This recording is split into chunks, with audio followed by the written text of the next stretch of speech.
Well, we are 10 weeks into the school year. I mentioned that we start a little earlier than everybody else, but I wanted to jump on and kind of give you a little update on things that have been working for us and things that haven't.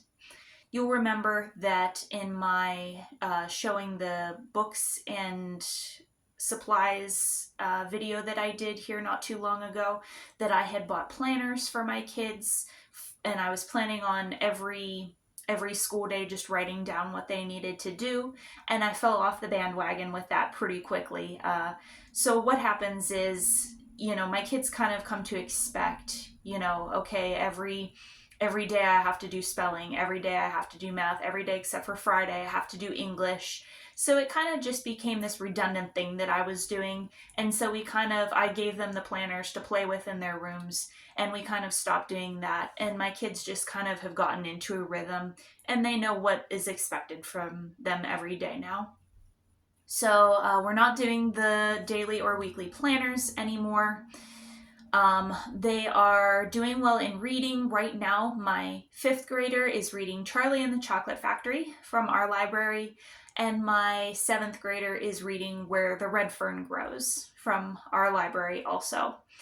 We haven't had to buy a whole lot of new stuff. My oldest needed some graph paper for her math, and then we also needed some school glue, which apparently we were out of, and I just didn't know. I mentioned whenever I was looking at books that I was really excited to use this art curriculum, and my daughter's really been loving it, so we've been doing great with that. We're, 10 weeks in? Yeah, 10 weeks into that. It's just called An Introduction to Art History, A Classical Approach to Art by Barry Stebbing. And she's really been liking all the little projects and all the little lessons in that. Something else we've been doing, this book I've had for years. It's called, I'm going to butcher the name, D'Aulaire's Book of Ancient Greek Mythology. And so I decided that this was the year that I was going to actually sit down and read it with my kids. And they've been loving learning about some Greek myths, and I've been loving learning about them too, because there's a lot in here that I didn't know as well. Other than that, things have been going well. We've just been kind of checking off the boxes in school. And then as far as field trips go, I had mentioned I had actually made a video about our trip to the museum, which we were able to do for free, courtesy of our library. Another field trip that we were able to do was a craft fair that was kind of it was supposed to be set in the 1800s, different crafts and projects that artisans would come and demonstrate. We had to drive a little ways for that, unfortunately, but we ended up getting in for a really reasonable amount. And then I also didn't realize, but we were there on like a field trip day, or like I don't know, it ended up being discount admission, which I didn't even plan for, but was great. And so we learned about a lot of different crafts from the 1700s and the 1800s. There was a cobbler there showing how to make shoes.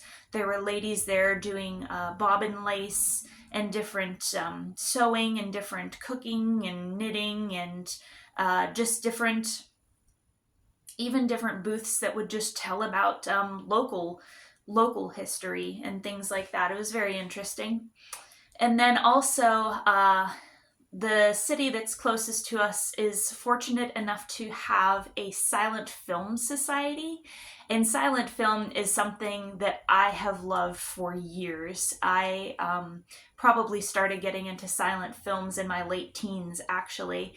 I started out watching silent comedies, and then I started watching some of the more atmospheric silent horror films, and some different like silent art films. It's very interesting. And so I had found out that this Silent Film Society was doing a screening of a comedy movie with a live orchestral accompaniment, and it was going to be free admission. They were taking donations, and I gave a donation, But it was just amazing to me that somebody, you know, in the society put that together for free. So we took the kids, and they were able to experience what going to the movies would have been like in the, you know, in 1925 rather than in 2025. Um, and so we'd been doing those things for field trips, not a whole lot. And then because we start so early, I decided to give them a week off this week. It's the first real long break that they've had since school started. And so that's about all I have to share with you on what's going on and what's changed in our homeschool lineup. I'll try not to be so much of a stranger to the channel. I was thinking on posting some different things, maybe about some different topics. We'll see. It's kind of a lot of, you know, I've got a lot of things going on, as you can imagine, with having, you know, kids and homeschooling and working and having a home. But it's something I've been thinking about maybe doing. Well, that's all I have. I hope you have a really good rest of your day.